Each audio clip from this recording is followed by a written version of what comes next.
So you can see here, it's been up for a while, what the purpose of Department of Public Safety is in North Carolina. Juvenile justice actually it was its own department until 2012, about the time that I was coming in, and then it merged with adult corrections, became the second largest department within North Carolina, and that certainly has presented some challenges as well as some advantages. To the right? Sorry. Oh, sorry, got it? Sorry, I'm a little challenged. Okay, so this is our mission and vision and I'll let y'all read that just for a second, but primarily our focus in North Carolina is recognized as having a particularly progressive juvenile justice system. Our model, particularly in our long-term residential settings, is based on the model of care. So it is very much focused on presenting a more student-focused perspective, trying to be non-punitive, looking at that behavior change, working to, and then the big piece of what we're doing now is also very much focused on the reentry back to the community, because the duration of stay for most of our juveniles is not longer than about 12 months. So once they are committed, they're with us for about 12, maybe 15 months on average. We have a small population that stay with us a little bit longer. And then the majority, as I'm sure it has happened nationally as well, the majority of youth that become involved with law enforcement are diverted. So it's a shrinking population, but it's a very intense population that ends up in a residential setting. So that's what we're going to talk about today, and I just want to go over a few things. So our residential long-term settings are referred to as youth development centers. In a youth development center, we have health services. We do not have infirmary settings. When our youth require inpatient services, they are transported to a community center. That's either for mental health care as well as any kind of acute care in hospital care. And we do have an LEA, so we have schools, public schools. Each of our youth development centers have a school system. In a unique LEA in the center. I think a key point, I'm going to show you the slide that shows you where, because I think a lot of the things that have been touched on in the prior presentation certainly apply to juvenile justice in North Carolina, and I would suspect probably juvenile justice across the nation. In terms of location, transport, some other kinds of issues that were touched on. A big issue for us, and I think this was referenced as well, is we run about 30 to 35, if we can go up to 40% of our youth come in on psychotropic meds, on antipsychotics, on behavioral meds, a very broad range, and they're usually on more than one.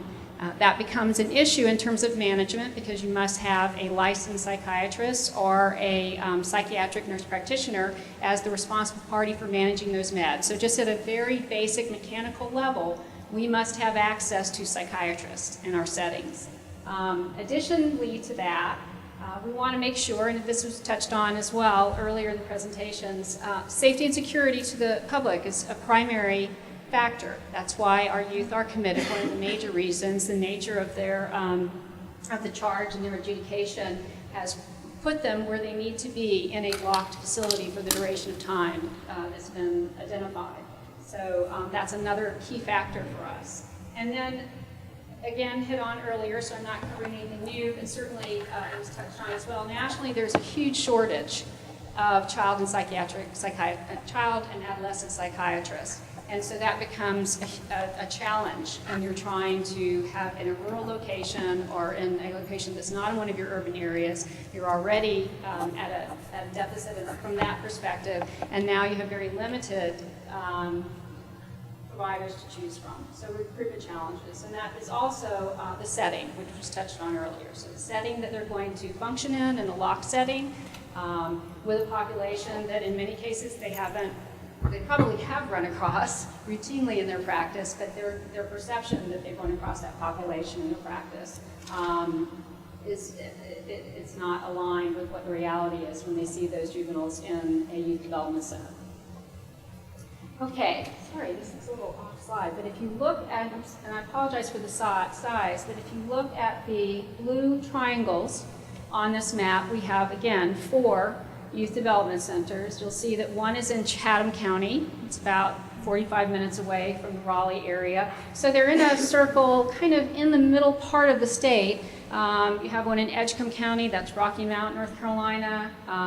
And you have one in Concord, and then you, our fourth one is, I'm drawing a blank, but our fourth one is in Kinston, North Carolina.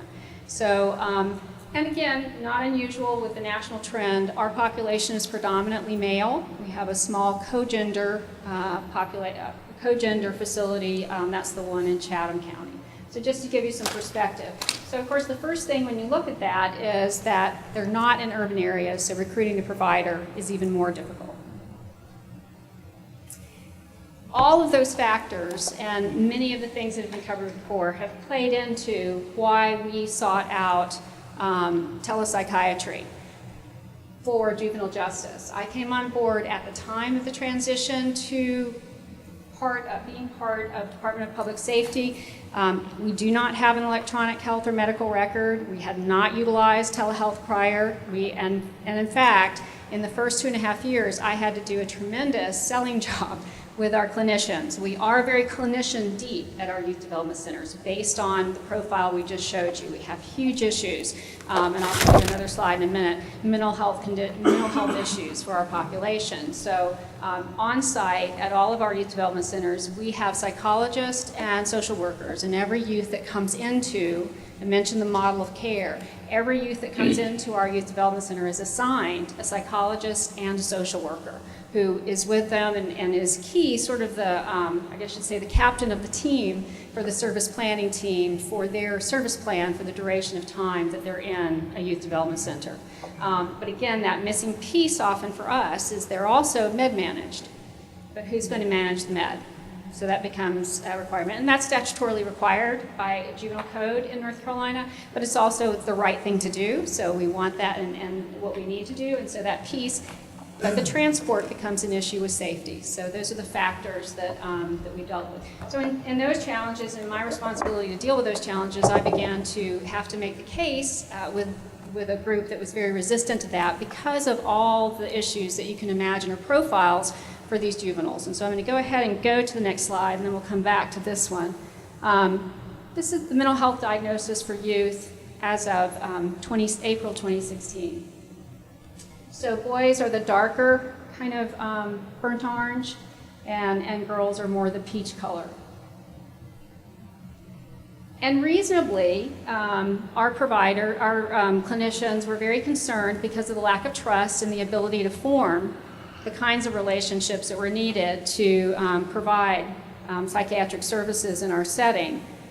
But the reality is, and I think it's already been touched on with the adult population, but it's particularly relevant in the adolescent population, they live with technology.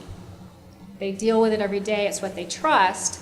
And it took a few years for the research, not in juvenile justice, but just with adolescents and mental health services via telehealth to support and sort of turn that around. So that's new for us. We finally got some buy-in at the end of 15. We had already made contact with the regional resource center, and then we completed an internal strengths and weakness assessment with our facilities as well as with our administration. Identify the challenges, and I want to underline here, under identify the challenges and gaps is technology within state government. So the infrastructure within state government to support when you try to roll this out around security, around just enough staff, IT staff, to help you implement, even though it has drilled down to very little that's needed to establish that. Certainly that's a plus, and that's been tremendously helpful with the vendor that we're working with, but it's still an issue that you have to involve internal IT, and that's been a huge barrier for us. So for anyone that is looking at this, and as we spoke earlier, that's a piece you want to address very quickly. And identify that, because that will slow you down. It may even hinder your ability, once you develop momentum, to keep that momentum going. That's certainly been a factor for us. So then we presented our case to facilities administration within juvenile justice and within the larger population of public safety and to the clinical staff, and finally got buy-in in the latter part of 16. And I think I've already touched on some of the IT challenges. So again, what drives what we need to do is right here, and the needs as well as the care that needs to be provided. And that's it. Any questions for me? Yeah, so juvenile justice is viewed as corrections for the youth population, and once they're adjudicated as a charge, so they've been they are court ordered to serve in a locked facility, and so at that point they are viewed by CMS as being an inmate. And the wording for CMS for inmates across the nation is that you can't, during the time, once they're adjudicated, once they're in a locked facility, then it is the responsibility of the state to cover their health care cost. And so of course, CMS is really encouraging folks. I think the perception was, certainly when I came into juvenile justice, the perception was as soon as they were adjudicated, you unenrolled them from Medicaid, as opposed to suspending. And so, but actually the wording says that it should be suspended for the duration of time. And certainly for juveniles, because of the short duration of time that they're in a committed status, it should only be suspended. And then if at any time while they're there, and as you already mentioned, we don't have infirmaries, we don't have an inpatient setting, when they go back out to the community, the wording is certainly present in the guidance from CMS that we can unsuspend, and from the time that they arrive, as long as they stay 24 hours or longer, that full hospitalization is covered by their Medicaid. So that is covered. So as you can imagine, it's a cost saving for the state when we can do that for juvenile justice, when we can make sure that while they're with us, all of the care that we provide on a day-to-day basis is covered by the budget of juvenile justice, our health services budget. So if a facility like ours provides health, we're in a really rural part, but we have a juvenile center near one of our school-based health centers, could we bill the state then for that visit? What we would do is we would end up setting up a contract and subcontracting with you to provide that service. Yeah, that's how that would look. Anybody else? I just have am I the only one? What is a cannabis-related disorder? I mean, is that somebody that just smokes a lot of pot? I mean, I've never heard that term. Yeah, well, actually, it's routinely used in juvenile justice, but it's just that it could be their behavior, it could be their activities that are related to their use of marijuana. Yeah, so that's routinely used within the state. I believe it's routinely used within JJ across the board. Huh? Well, since Christine raised the question of cannabis, what is a conduct disorder? Can you describe that? So that's an excellent question, and really interesting. I think I didn't know until I went into juvenile justice. But in many cases, our youth come from the school setting. Okay, so the complaint has actually been filed by the public school, and it's related to assaults, to disruption in school, to truancy. All of those can actually create a situation where a juvenile becomes involved with the juvenile justice system. So, did that answer it for you? Yeah, that's okay, good. Do you think there are improvements in care if they change the Medicaid laws to allow for billing for telehealth? Without a doubt. I mean, that's something certainly we've advocated for. In fact, when North Carolina transitioned with leadership, when we transitioned with governors, one of the first things that Governor Cooper requested was to expand Medicaid in North Carolina. And as a part of that, we were certainly looking at what that meant. Went back to the fair amount of discussion with other states and research, and found that, at present, I think there's consensus, certainly among juvenile justice groups across the nation, that the quality of care, and if you're really looking at continuity of care, if you want to intervene quickly or while they're still at an early stage in their healthcare development, that it would be hugely beneficial to do that, but the momentum has not persisted to have that turnaround.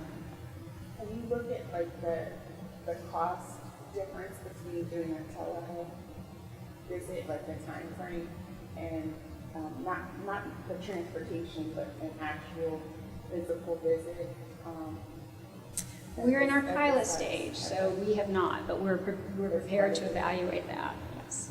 We certainly think that the cost is going to be considerably lower just because we don't have that transportation, well, we don't have the transportation issue, but the duration of time that the provider interacts with the juvenile, I think we feel comfortable that once, the admission, there's usually an admission or referral, that will still remain the same, but then those kind of monitoring appointments, we anticipate that we'll be able to better utilize because it's specialty care.